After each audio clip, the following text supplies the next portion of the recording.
우리가 함께 읽은 마가복음서는 기적의 복음서로 불리기도 합니다.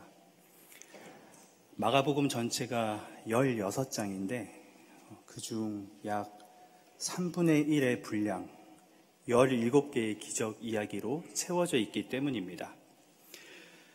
그렇다면 마가는 왜 이렇게 많은 기적 이야기를 다루고 있으며 예수의 기적 이야기를 통해 무엇을 말하고자 하는 것일까요? 그중 오늘 본문 말씀인 4장 35절부터 5장까지 이어지는 기적 이야기들은 특별히 믿음이라는 주제로 연결되어 있는 것을 발견할 수 있습니다. 풍랑을 잔잔하게 하신 이 기적 이야기를 통해 주님께서는 우리에게 묻고 계십니다. 아직도 믿음이 없느냐? 마태와 누가에 비해 마가는 오늘 이 본문을 좀 더 세세하게 전하고 있습니다. 4장 1절을 보시면 예수님께서 바닷가에 있는 배 위에서 큰 무리를 향해 비유로 하나님 나라를 말씀하셨습니다. 그리고 그날 저녁 바다 저쪽으로 건너가자고 하십니다. 하나님께서 세상을 창조하신 창세기 1장의 내용을 기억하실 것입니다. 저녁이 되고 아침이 되니 하루가 지났다는 말씀처럼 유대인들에게 저녁이 되었다는 이 말은 새로운 하루가 시작되었다는 의미로 사용됩니다. 또한 바다 저쪽으로 가자고 하시는 것, 이것은 새로운 사역이 시작되었음을 뜻합니다. 다시 말씀드리면 새로운 날이 시작되었으니 새 일을 시작하자고 예수께서 제자들에게 바다를 건너자고 말씀하고 계시는 것입니다. 이 바다는 바로 갈릴리 호수를 말합니다. 우리 중에 성지순례에 다녀오신 분들은 아시겠지만 갈릴리 호수는 그 길이가 남과 북으로 21km, 동과 서로 12km나 되는 이스라엘에서 가장 큰 담수호입니다. 호수 양옆으로는 해발 800m 이상의 산맥들이 자리 잡고 있고 그에 비해 갈릴리 호수는 해수면보다 200m가량 낮습니다. 무엇보다 북쪽에는 해발 2800m의 헬몬산이 자리하고 있어서 밤이 되면 차고 강한 바람이 이 갈릴리 호수를 향해 불어오고는 합니다. 5주 전쯤 군입대를 앞둔 청년들과 몇몇 또 다른 청년 교우들이 함께 설악산 종주를 다녀왔습니다. 한계령에서 대청봉을 지나 오색으로 내려오는 길을 10시간 가까이 걸었는데 해발 1200, 1300m 고지를 넘어가자 저희들 앞에 펼쳐진 것은 20cm에서 40cm 좁기 쌓인 눈이었습니다. 5월 중순에 설산을 걷게 될 줄 모르고 충분한 대비 없이 등반해 고생한 기억이 아직도 생생합니다. 이 설악산 대청봉의 높이가 1708m인 것을 감안한다면 헬문산 정상에서 불어오는 찬 공기가 3000m 아래에 있는 갈릴리 호수에 도달했을 때 발생하는 파도의 위력이 얼마나 강했을지 상상할 수 있습니다. 그렇게 밤이 되면 2m에서 3m 높이의 파도가 쉴 새 없이 너울치는 곳, 그곳이 바로 갈릴리 호수였습니다. 그래서 누가복음서 기자는 이 본문에 닥친 위기를 사나운 바람이 호수로 내리불었다고 기록하고 있습니다. 1986년 갈릴리에서는 1세기의 것으로 추정되는 고깃배가 원형에 가까운 상태로 발견되었는데 그 길이가 8m, 폭이 2m, 높이가 1.5m로 예수와 제자들이 탔던 배와 유사했을 것이라 추정합니다. 배의 폭을 생각하면 나란히 두 사람이 앉아 10명 남짓 탑승했을 것으로 생각할 수 있습니다. 이런 배를 타고 바다 저쪽으로 건너갑니다. 거센 바람이 일어나서 파도가 배 안으로 덮쳐 들어와 물이 배 안에 가득 차게 되자 제자들은 배 뒤쪽 고물에서 베개를 베고 주무시고 계신 예수를 깨우며 이렇게 이야기합니다. 선생님, 우리가 죽게 되었는데도 아무렇지도 않으십니까? 개역개정은 이 아무렇지도 않으십니까를 돌보지 아니하시나이까? 라고 번역했습니다. 우리는 이 장면에서 우리의 믿음의 자리를 돌아봐야 합니다. 거센 바람과 파도처럼 어려운 일이 나에게 닥칠 때, 배에 차오르는 물처럼 두려움이 우리의 마음을 요동치게 할 때, 언제 배가 뒤집어질지 모를 커다란 파도를 온몸으로 느끼듯 공포감 앞에서 무기력해질 때, 우리는 먼저 무엇을 합니까? 어려울 때 주님을 찾는 것, 두려울 때 주님께 기도하는 것, 이것이 우리가 믿음을 지키는 행동이라고 생각하며 살아가는 우리의 현실이고 우리의 모습입니다. 그런데 주님께서 뭐라고 하시나요? 제자들이 예수를 깨웁니다. 그러자 예수께서는 일어나 바람을 꾸짖으시고 바다더러는 고요하고 잠잠하여라 말씀하시니 바람이 그치고 아주 고요해졌습니다. 그리고 예수께서 제자들에게 2가지 질문을 하십니다. 왜들 무서워하느냐? 아직도 믿음이 없느냐?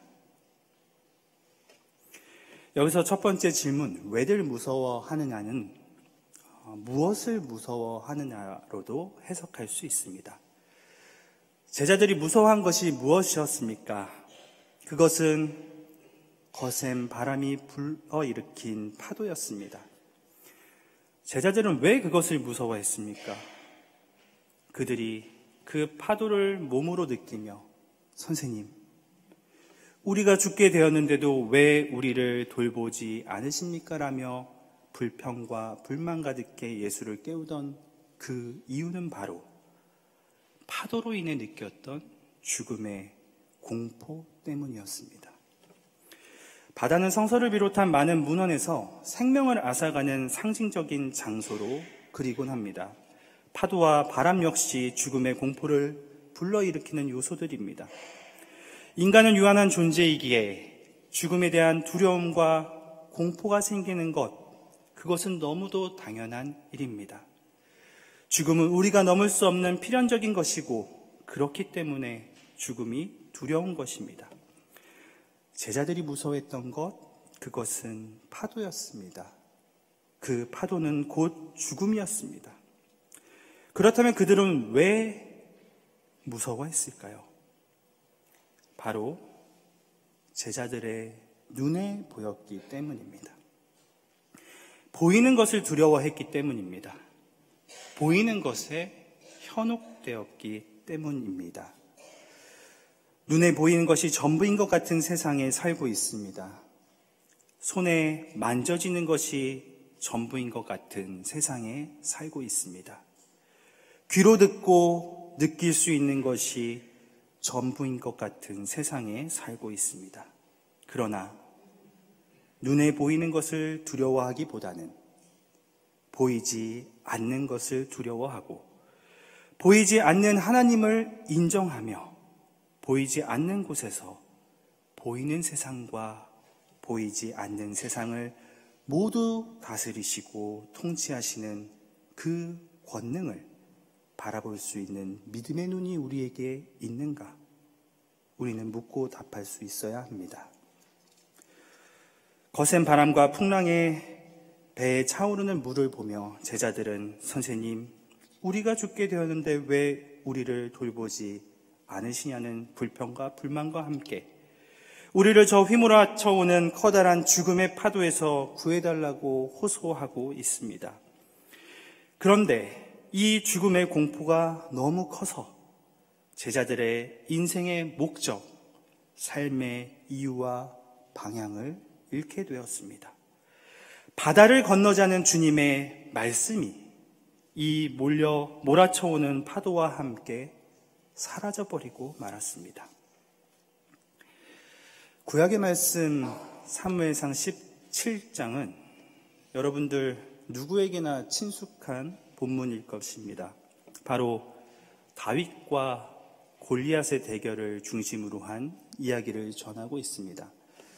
이 이야기가 얼마나 우리에게 잘 알려진 이야기일까 궁금해서 말씀을 준비하다가 교회에 다니지 않는 제 지인에게 전화를 걸어 다윗과 골리앗의 이야기를 아냐고 물었습니다. 그러자 아주 자신 있게 돌멩이 던진 이야기 잘 알지? 라고 이야기했습니다. 맞습니다. 돌멩이 던진 이야기. 그런데 과연 다윗과 골리앗의 이야기가 그저 돌멩이 던진 이야기를 전하는 말씀인가요? 17장 1절부터 시작되는 이야기를 요약하면 이렇습니다. 블레셋 군대와 사울을 중심으로 한 이스라엘 군대가 골짜기 하나를 사이에 두고 대치하고 있습니다. 키가 3m나 되고 철기로 완전 무장한 누구도 싸워서 이길 수 없을 것처럼 보이는 골리앗이 끊임없이 이스라엘 군을 향해 도발합니다. 당시 전투는 각 군대의 대표가 1대1로 싸워서 승패를 정하는 방식으로 이 블레셋 사람이 모욕적인 말을 해도 조롱을 해와도 누구 하나 나서지 못한 채 사울과 이스라엘 백성들은 골리앗을 보며 몹시 놀라서 떨기만 하였다고 기록하고 있습니다. 이 놀람과 떨림은 극단의 공포와 정신적으로 완전히 압도당하여 기가 질려버린 상태를 의미합니다. 이렇게 싸움을 회피한 지 40일이 지났습니다. 다윗은 사울과 함께 이 전장에 나가 있는 세 형들에게 먹을 것을 갖다 주러 갔다가 이스라엘 백성들을 모욕하는 블레셋 사람 골리앗을 보게 됩니다. 뿐만 아니라 그를 보고 무서워하며 달아나는 이스라엘 군인들의 모습도 목격하게 됩니다. 저 할례를 받지 않은 블레셋 녀석이 무엇이기에 살아계시는 하나님을 섬기는 군인을 모욕하는 것입니까? 이 말을 하는 다윗의 이야기가 사울의 귀에 들어가게 됩니다. 그 이후 사울 앞에 선 다윗과 사울의 대화가 우리가 오늘 함께 읽은 구약의 본문의 내용입니다. 다윗과 사울, 다윗과 이스라엘 군대에게는 이 전투를 바라보는 시각의 차이가 있었습니다. 사울과 다윗의 군대는 이 싸움을 블레셋 사람 골리앗과 자신들과의 싸움으로 생각했습니다. 그래서 골리앗과 자기 자신을 비교합니다. 3m에 육박하는 체구와 완벽한 무장을 갖춘 골리앗에 비하여 턱없이 약한 자신들을 보게 됩니다. 이 싸움은 불보듯 뻔한 싸움입니다.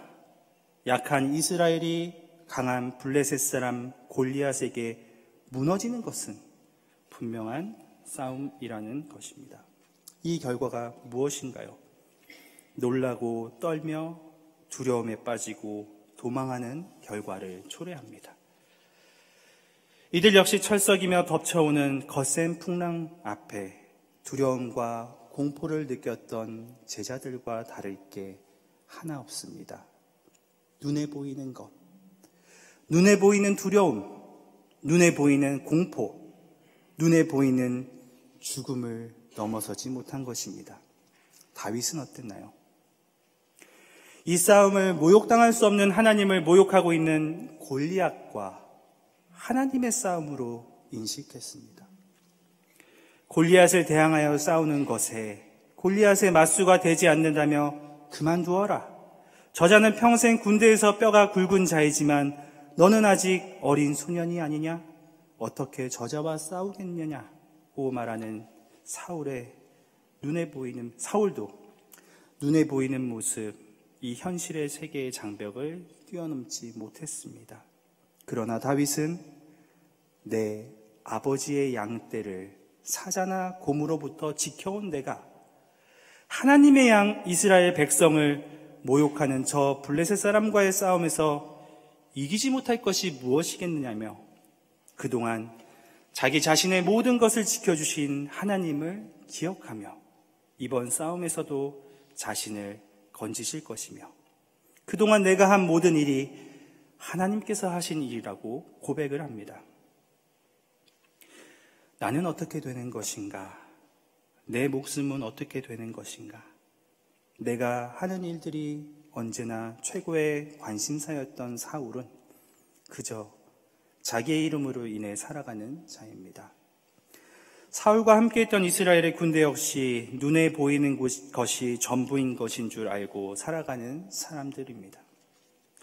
다윗의 돌멩이가 정수리에 박혀 죽음을 맞이한 골리앗 역시 자신의 칼과 창으로 살아가는, 자기가 가지고 있는 힘을 믿고 인생을 살아가는 자입니다.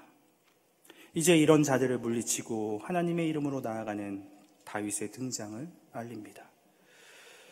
그렇다면 골리앗과 다윗의 이 싸움은 하나님만을 의지했던 다윗의 영웅담을 기록한 것일까요? 우리도 다윗처럼 하나님을 의지하는 믿음을 가지고 이 땅을 잘 살아보자는 그런 이야기를 전하고 있는 것일까요? 만약에 그렇다면 골리앗을 죽인 자에게 약속했던 많은 상급을 받는 이야기나 임금님의 사위로 삼고 집안의 모든 세금을 면제해 준다는 이야기처럼 성대한 결혼식의 이야기가 바로 이 뒤에 이어져야만 자연스러울 것입니다. 그러나 다윗과 골리앗의 싸움이 끝나고 이스라엘의 군대가 블레셋 군대를 물리친 뒤 55절 이하의 말씀을 보시면 골리앗을 물리치고 그의 머리를 손에 들고 오는 다윗을 사울과 그의 군사령관 아브넬도 전혀 알아보지 못하는 것으로 그리고 있습니다. 철저하게 성경은 다윗을 무명의 용사로, 이 싸움의 승리의 근거가 다윗에게 있지 아니함을 강조하는 의도가 있다는 것을 발견하게 됩니다. 그렇다면 다윗은 어떤 사람입니까? 다윗은 하나님을 대신하여 싸운 사람이었습니다. 이 말은 하나님께서 다윗과 골리앗의 싸움에, 하나님께서 이스라엘과 블레셋의 싸움에 다윗의 편이 되어주셨고 이스라엘의 손을 들어주신 것이 아니라 하나님의 싸움에 다윗이 동원되었다는 것을 뜻하는 것입니다. 하나님의 하나님 되심이 무시되고 모욕당하는 현실을 인식하며 그 현실에 대해 분노하고 그 현실을 극복하려는 담대한 신앙의 몸짓을 한 다윗을 하나님께서는 하나님의 하나님됨을 밝히시려고 사용하셨다는 것입니다. 바울은 고린도 교회 교인들에게 권면합니다. 하나님의 은혜를 헛되이 받지 않도록 하십시오. 우리를 향해 휘몰아쳐오는 거센 바람과 파도에 눈이 멀어 그것을 다스리시는 주님을 바라보지 못하고 살아가는 사람들입니다. 그래서 늘 넘치게 이미 베풀어 주시는 은혜를 온전히 받지 못하는 우리의 인생입니다.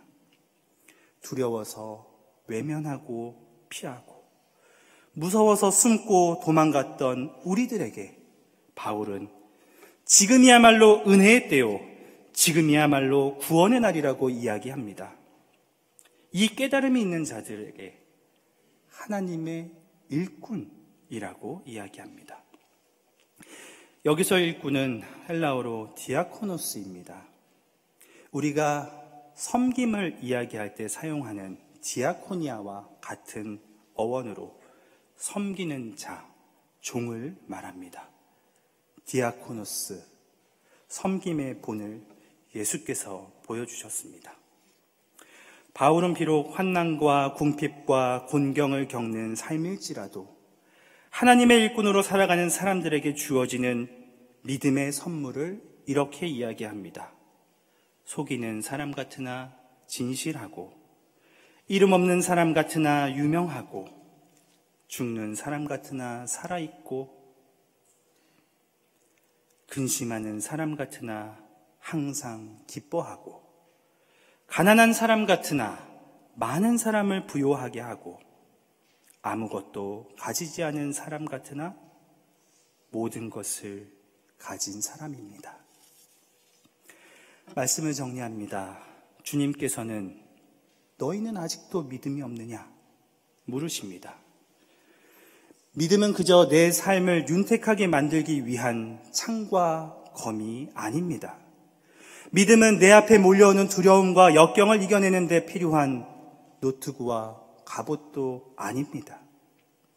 다윗처럼 하나님의 일에 동참하려는 사람들에게 주어지는 목동의 지팡이요, 바울과 같이 하나님과 함께 일하는 사람들, 하나님을 사랑하고 이웃을 섬기는 일에 일꾼으로 살기로 결단하는 이들에게 베풀어 주시는 은혜입니다. 믿음은 새날이 되었으니 새로운 일을 시작하자는 주님의 음성에 순종하며 끊임없이 몰아치는 파도와 바람을 뚫고 가려는 자의 손에 쥐어지는 노입니다. 사랑하는 교우 여러분, 오늘은 성령 강림 후 5째 주일이자 특별히 우리 교단이 정한 6.25 민족 화해주일입니다. 79년 전 이 땅에 경동교회를 세우시고 오늘날까지 우리를 인도하신 하나님의 말씀 앞에 섭니다. 한반도 질곡의 역사 속에 자리 잡은 경동의 모습, 화해의 장을 열고 갈등의 장벽을 넘어섰던 경동교회 믿음의 선배들의 발자취를 기억하시기를 바랍니다. 성령 충만함을 받은 사람은 갈등의 파고가 겹겹이 높아져만 가는 이 세대에 평화의 걸음, 정의의 행진을 이어가는 사람입니다. 성령의 인도하심을 따르는 사람은 이웃을 섬기는 일에 함께 하자고 부르시는 주님의 음성에 아멘으로 화답하는 사람들입니다. 성령의 열매를 사모하는 사람은 예수를 따라가는 하나님의 일꾼입니다. 비록 눈과 귀에 보이지 않더라도, 비록 고물에서 잠자고 있는 주님을 보더라도, 비록 그 길이 죽을 것만 같은 어려움으로 피하고 싶은 길일지라도 눈에 보이는 것, 그 너머에 계시는 하나님을 바라보시며 이 땅에 하나님 나라를 세워가는데 맡기신 일들에 최선을 다할 때 여러분에게 부어주시는 믿음이라는 선물을 가지고 한 주간의 삶을 살아가는 여러분이 되시기를 주님의 이름으로 축복합니다. 기도하시겠습니다. 하나님 감사합니다. 눈에 보이는 세상에서 발딛고 살아가는 저희들이지만 영원한 하나님 나라를 소망하며 살아가게 하시니 감사합니다. 하늘의 뜻을 이 땅 위에 이루며 살아가는 하나님의 일꾼으로 저희를 사용하여 주시옵소서. 때로는 넘어지고 실패하며 좌절하는 저희들이지만 예수 그리스도의 섬김을 본받게 하시고 용기와 결단의 걸음을 통하여 믿음을 증거하는 데 부족함 없는 한 주의 삶을 살도록 성령께서 인도하여 주시옵소서. 비록 저희들의 눈에 다 보이지 않더라도 저희들의 작은 삶을 기쁘게 받아주시는 하나님의 은혜를 체험하고 고백하는 믿음의 삶을 살게 하옵소서. 이 모든 말씀 예수 그리스도 이름으로 기도합니다. 아멘.